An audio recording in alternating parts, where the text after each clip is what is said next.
Hello there, welcome to Exclusive Gospel, and here's your pal Kwame Frifa. So in the previous video, I asked a few questions about the relationship between the angel, Mary, and Joseph. Whether it was one of free will and choices, or it was another of master and slave. Now to help answer these questions, I'm going to put some highlight on angels today. A message I believe will help move you into becoming more productive in every aspect of your life. So stay with us to the end. And don't forget to subscribe. So to begin with, the main text for our previous video was Luke chapter 1 verses 26 to 38. And that was about the pregnancy of Mary. So here's the first thing I'll say about angels, that they are the agents of success. Now if you read all religious texts, you come to one conclusion in every angelic encounter, that the ultimate aim of these angels was to bring them to some kind of breakthrough or to make success. So especially with the Bible, it records in almost all the encounters that angels brought them to the breakthrough that they needed in their lives.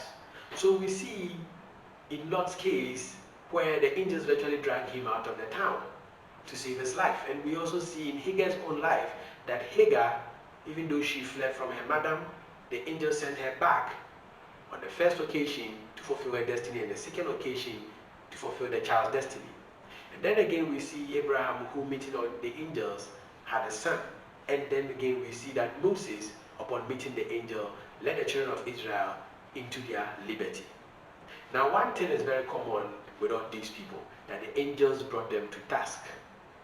And so virtually they pushed them to the point of making the success that they needed to make in their lives. Now, there's no record of anyone meeting an angel and dying. And so we can easily say from this that apart from the fact that angels are the agents of success, bringing us always to the point of our breakthrough, they are actually the go signals of God, in the sense that wherever an angel appears, it presupposes that God has made a way. And so a very long time ago, we see in the life of a man called Balaam that even though an angel stood in his way, he still made it to the king's palace to deliver his message. So in principle, as by way of real life experiences, angels help us to achieve our goals. And that's to say that when there is no cause, there cannot be an angelic encounter. The cause itself being the goal needing to be fulfilled. And so you read throughout the Bible and many religious texts that in almost every encounter, angels come to help them to fulfill some specific task, as we will see in these examples, where Moses and the Israelites are able to set themselves at liberty from the Egyptians because of angelic encounters. And then again we have Joshua, who through angelic encounter was able to go to the promised land. We also see someone like Gideon, who made an angelic encounter, bringing him to set the children of Israel at liberty again from the Midianites.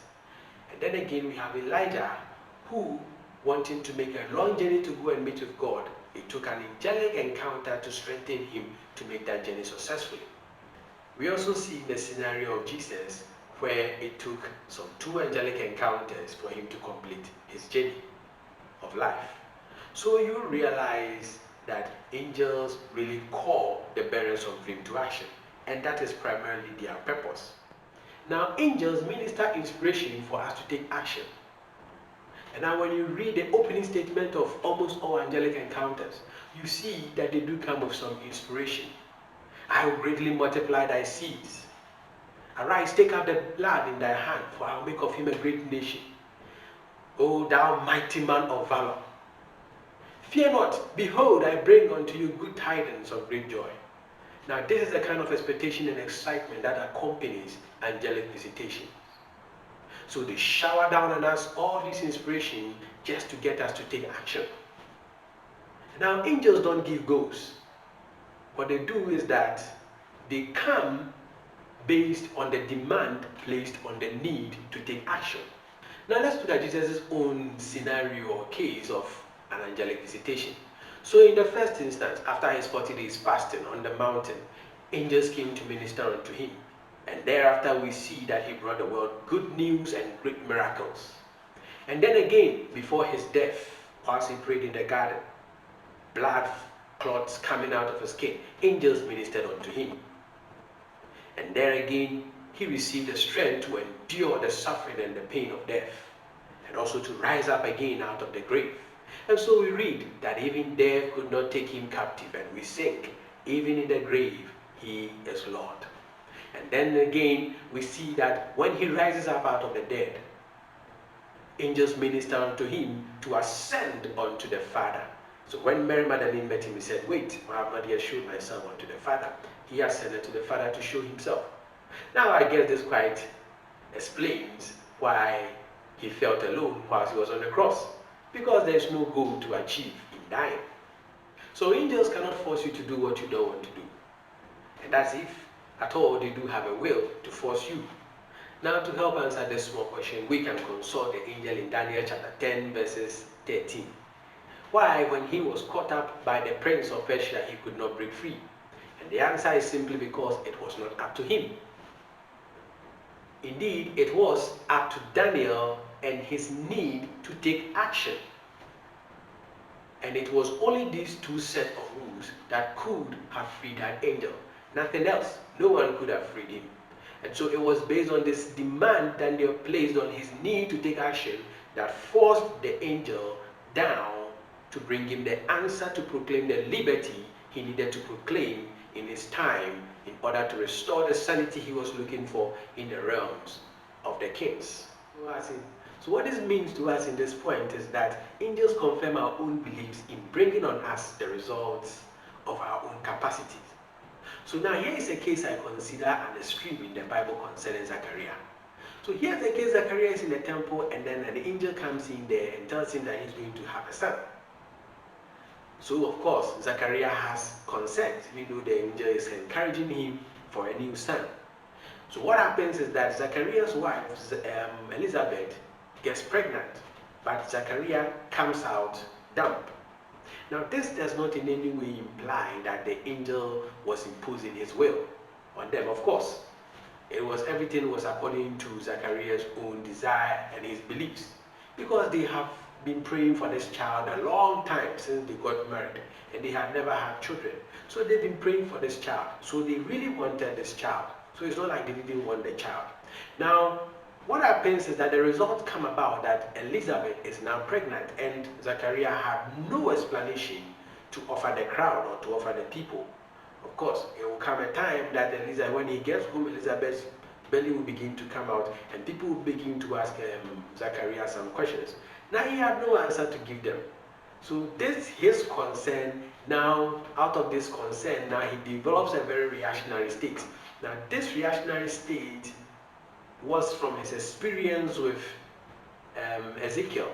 And so this is what I call the Ezekiel's experience. So in the Ezekiel's experience, what Zechariah did is that now he is going to allow the results to talk for itself, rather than do the talking, which he knew he would not be believed. And of course, it would end up dragging him through the mud, and people were going to call him insane for the experience he had with the angel in there, because it's obviously something that they were not used to. So in this case, Zechariah picks on himself to use this reactionary state of Ezekiel, so that in Ezekiel's state, whenever he finished prophesying, he didn't talk again until the thing was accomplished, and he was going to prophesy and going to make another prophecy. That was when he talked. And so that's the same thing that Zechariah went about to do, so that it wouldn't drag him in the mud. Now the only problem with this system is that we never get to know what really happened, and we never get to know how Elizabeth really gets pregnant.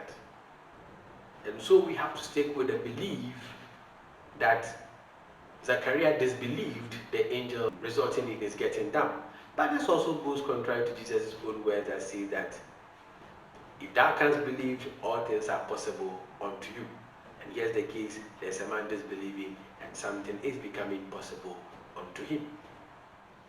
However, what this is telling us is that we all have free will, and we all can choose whatever we want, and God is always willing to supply us our needs. However ignorantly or intentionally we ask, good or bad. Of course, God didn't have to impose his will on them, neither does he have to impose his will on us to fulfill his plans. I mean, there are 6 billion of us, and we are all equal in the eyes of God. So it comes to the fact that if you align, then God finds you a worthy vessel. Otherwise, your own choices will always accompany your results. So remember this, angels always confirm our own beliefs and desires on us. So don't wish for good and bad at the same time. Don't wish for good health and doubt your recovery. Otherwise, your most sincerest belief might win, and your doubt for recovery might win. Now let's look at another scenario in the Bible, this time concerning Balaam. So Balaam, we know from the Old Testament, was a priest in Numbers 24.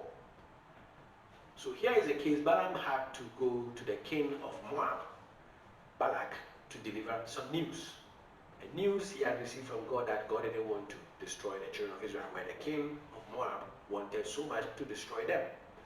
So the problem was that the king wanted an opposite news that he could destroy the Israelites. And Balaam had another news for the king. Now the second problem was that Balaam was not known to be an objective person. This also bringing us to another problem. A problem that if Balaam was to say no to the king in not cursing the children of Israel as the king wants Balaam to do, then it will imply to the king that, hey, the guy has taken money from the Israelites, let's kill him. On the other hand, if Balaam had said yes to the king, or was going to say yes to the king, it would imply that he's breaking his confidence with God and disobeying God, which also will bring him some severe consequences. So here is the dilemma the guy is in. He does not know what to go and tell the king. But of course, if he was going to tell the king that God said he will destroy the people, then he should be sure that he was going to die. So this was going to be a one-way trip. So here was his dilemma on his way going. And it's at this point that the angel steps in. So here the angel steps in with a drawn-out sword to confirm one thing, confirm Balaam's decision to live or to die.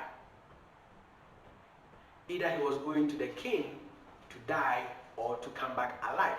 So here is what the angel came to do. Of course, to encourage some potential in him to survive the king. And then we see that he comes with a drawn sword. Now, the poetry in this story portrays that the donkey sees the angel and dodges the angel twice or so. Now, what this poetry is implying is that it is only implying the tools and the capacity within Balaam to face the situation. In which case, as we can rightly put it, the donkey is a tool to Balaam. A tool implying his own state of mind in a certain ability that he was going to confront the king with. And in this case, we understand that Balaam was able to yield up in the tools that he had, or the tools that he had yielded him up to make the right decision. In which case, as the poetry portrays, in the donkey ramming him into the wall away from the angel so that he didn't die, in the same way we can see his state of mind yielded the courage to survive his journey rather than dying. And so he avoided death instead of dying. And that is what happened, that he gets to the king to confront the king, delivers to the king 3 bad news that, hey, God is going to bless these people. And he blesses them in front of the king, in fact, dangerously, that the king could have killed him there and then. Even to the extent that in the final reaction of the king, he asked Balaam to run away. Otherwise, he was going to change his mind and kill him. So Balaam saves his life eventually as the angel came his way to ensure in that decision that Balaam took to face the king eventually, in that small opening that he had to run away to save his own life. So the choice is always ours to make, whether to live or to die. And in the end, it is only our true belief that will stand out as our capacity to receive what the angels bring to us as a curse or as a blessing.